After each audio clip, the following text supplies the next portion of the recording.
Em nome do Pai, do Filho e do Espírito Santo. Amém. A paz de Jesus e o amor da Santíssima Virgem Maria esteja com você. Deus te abençoe.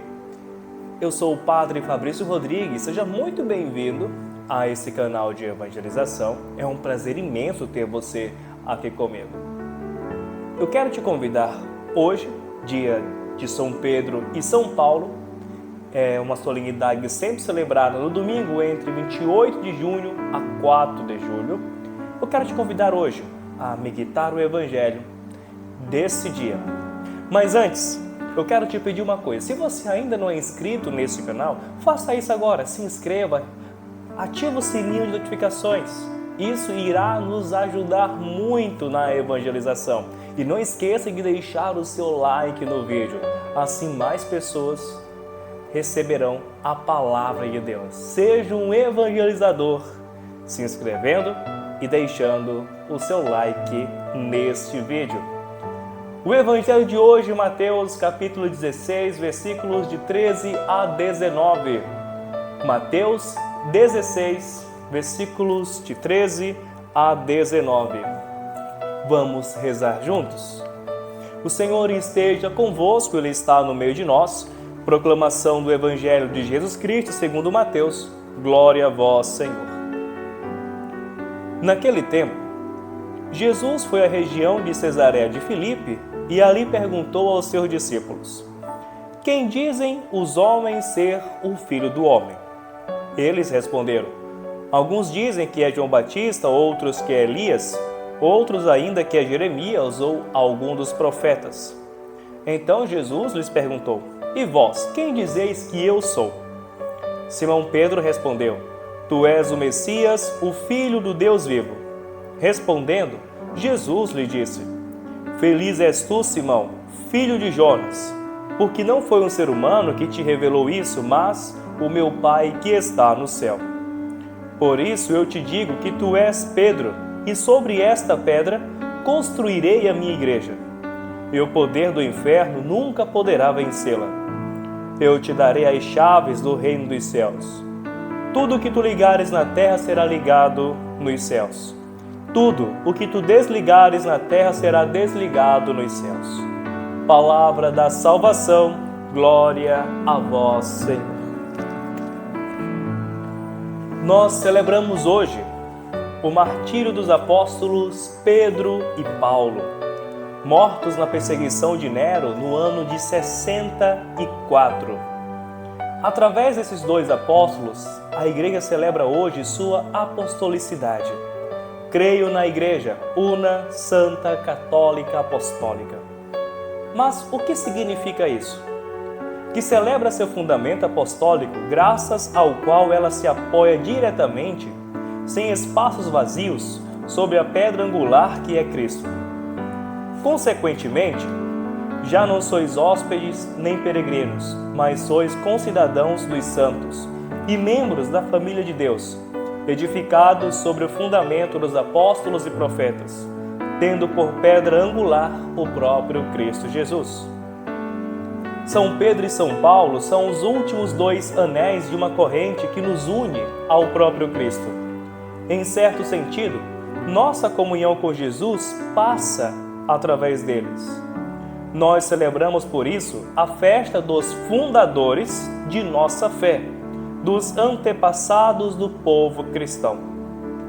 Através do Novo Testamento, nós podemos reconstruir o itinerário de sua vida e perceber a gratuidade da escolha divina.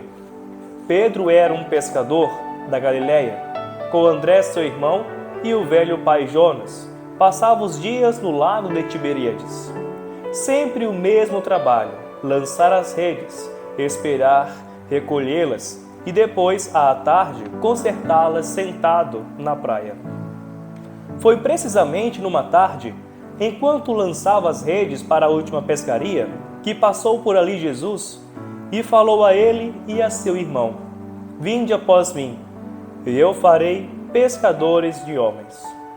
Começou assim a extraordinária aventura. Seguiu o mestre da Galiléia e Judéia. Daqui, depois da morte de Jesus, andou cá e lá pela Palestina. Depois transferiu-se para Antioquia e, enfim, chegou em Roma. Em Roma ficou até a morte, não somente com seu túmulo, mas com seu mandato. Ficou naqueles que sucederam sobre aquela que os cristãos chamaram sempre a Cátedra de Pedro, até o atual sucessor. Neles, Pedro continua a ser a rocha, ao redor do qual Cristo vai construindo misteriosamente a sua igreja, o sinal da unidade para todos aqueles que invocam o nome do Senhor. Diferente ao caminho de Paulo, ele se encontrava em Jerusalém nos dias em que Jesus foi morto. Filho de um judeu de Tarso, Saulo estava na Cidade Santa, aperfeiçoando-se em estudos bíblicos. Em seu zelo ardente pela lei, pensava dar glória a Deus perseguindo a jovem igreja. Mas Jesus o esperava no caminho de Damasco. Saulo, Saulo, por que me persegues? Teve apenas a força de balbuciar: quem é, Senhor? Mais tarde, repensando aquela experiência, teve a sensação que naquele dia Cristo o tinha agarrado na alma e no corpo. Cristo tornou-se sua chama interior, sua paixão. O amor de Cristo nos constrange. Percorreu o mundo conhecido de então, pregando Cristo aos judeus e aos pagãos. Suas viagens formam uma teia sobre o mapa daquele tempo. Na segunda leitura, ouvimos seu testamento cheio de comovente gratidão àquele Jesus que o dia o tinha agarrado tão violentamente. O Senhor, sim, me assistiu e me deu forças para que por meu intermédio se levasse a cabo a proclamação, de modo que todo mundo a ouvisse. A espiritualidade desses 20 séculos de cristianismo nutriu-se do ardor da fé e da caridade de Paulo. Os primeiros cristãos iam às vezes ao martírio, levando escondidas sobre o peito suas cartas. Agostinho se converteu ouvindo um trecho de uma de suas cartas. Nós mesmos, a cada domingo, nos nutrimos de seu extraordinário conhecimento de Cristo. Ele é o grande luzeiro, aquele que mais contribuiu para levar a mensagem ao seio da cultura dos homens de seu tempo. Na rica e, como vimos, movimentada vida dos dois apóstolos, a liturgia fixa hoje alguns momentos. Sobre todos domina a cena de Cesareia de Filipe, descrita no seio do trecho evangélico. O que poderemos aproveitar em especial desse tão célebre episódio? Estas palavras: Tu és pedra, e sobre esta pedra edificarei a minha igreja. A igreja, portanto, não é uma sociedade de livres pensadores, mas é a sociedade, ou melhor, a comunidade daqueles que se unem a Pedro em proclamar a fé em Jesus Cristo. Quem edifica a igreja é Cristo. É Ele que escolhe livremente o homem e o põe na base do edifício. Pedro é apenas um instrumento, a primeira pedra do edifício, enquanto Cristo é aquele que põe a primeira pedra. Todavia, doravante, não se poderá estar verdadeira e plenamente na igreja, como pedra viva, se não se está em comunhão com a fé de Pedro e sua autoridade, ou ao menos, se não procura estar. Santo Ambrósio escreveu uma palavra forte: onde está Pedro, ali está a igreja. Isso não significa que Pedro seja sozinho toda a igreja, mas que não pode haver igreja sem Pedro. Porém, a função de Pedro não é honorífica ou uma recompensa ao mérito, é um serviço. Jesus explicitou o sentido de ligar e desligar quando disse: apacenta minhas ovelhas. Era no fundo a mesma herança de Jesus que era confiada a Pedro. Ele, com efeito, tinha sido o servo e o pastor. Agora, tudo isso passava para os ombros frágeis dos apóstolos. E mais, lhe confiava o dever de testemunhar a Jesus, para que ele estendesse até o fundo o dever de pastor. Jesus permitiu aquela amarga experiência da negação. Jesus de Nazaré? Não o conheço. Quantas coisas isso lhe fez compreender. Escrevendo mais tarde às igrejas, ele lhes dirá para unir-se a Cristo, pedra viva e escolhida por Deus e pastor de suas almas.